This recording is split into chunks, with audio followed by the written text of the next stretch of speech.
talk about when you're about to re-sign with the Bruins. You had your desired salary, you're in the office, pen in hand, and the Bruins attorney pops his head in the door and made a slightly negative comment. Well, it was all over a basic. They wanted to pay me $75,000. Right. I wanted 80 from, I think, 25. After 2 Stanley Cups, I wanted 80.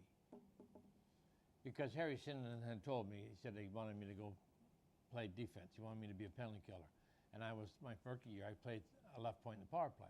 That's where you get all the points. That's where you get all the money. And he said, well, we'll pay you. Don't worry about that. But then he wanted a little raise, fired him. So he came back as a managing director, and he was always fair. But I was holding on, I wanted the 80, and they have a budget. Weston Adams Sr. had a budget. I called for 75. That's all it was. And I was holding on because reason I held out is because I didn't like training camp. I didn't play exhibition games because there's always somebody tough on the other side. I don't have to fight this guy. He's never going to be here during the winter. He's going to go to the East Coast League. I don't need to do, no. So I would only play like maybe 1 exhibition game at the end of the season. But that was my reason for holding out. It wasn't the 5,000. And then Johnny McKenzie came to me and said, do you want to listen to Philadelphia? They want to make you an offer. I said, okay. So I went over with Joey Semino, and we sat in the office, and they offered me $2,300,000. And I was actually stunned. I had like 7 beer in me, you know. I had a buzz going on. And I'm like, wow. I didn't know what to say. So I was stunned. And he took it as like disinterest. I don't know why he did that. And he says, I'm authorized to go as high as $2,600,000. I said, well, it isn't a question of money. And we went over the points, 2-bedroom suite on the road, a limo driver. It's crazy. And so they gave me a lot of different things to do and a lot of different clauses that I could. So it was amazing that they didn't really know what they were doing. But I owed a lot to Weston Adams Sr., the owner of the Bruins.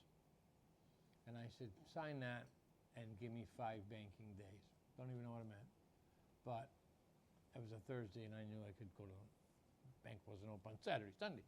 So I took it to Mr. Adams, and he said, I asked him, what would he do? And he said, well, as your friend, I got to tell you to take this. This is your family's security for life if you manage it properly. If you don't, you'll rue the day you took this money. It can destroy you if you don't manage it. You haven't been raised to money. You don't understand it. And I thought that was kind of pretty worldly, but it confused me. I didn't know what he meant by it. I found it later. But he says, I'm getting a sense that you're not really thrilled about this. And I said, no. I said, all my friends are here. I'm happy here. He goes, I might understand you would stay with us. I said, yeah. He goes, well, I respect your loyalty. I said, you were good to me when I was 15. He goes, well, I respect your loyalty, he said. Under the circumstances, we'll give you the 80. So I got my 80. So I said, one condition. He said, would you sign with my son? I said, okay. And because he was ill. He was very ill. And Weston Adams Jr., great guy, he was the president of the team. And I said to Weston Adams Sr., his dad, as long as the Bruins lawyer wasn't there, because he always did the deals before. And he was tough. He was shrewd, you know. And he beat me every time, so I didn't want to deal with him anymore. So he said, I promise you he won't be in the building. And I said, okay. And I went there, went right from his house to the garden with Weston Adams Jr. And I said to him, I said, if people find out I turned this money down, they're going to put me in Bridgewater. You know that. They'll put me right in Bridgewater.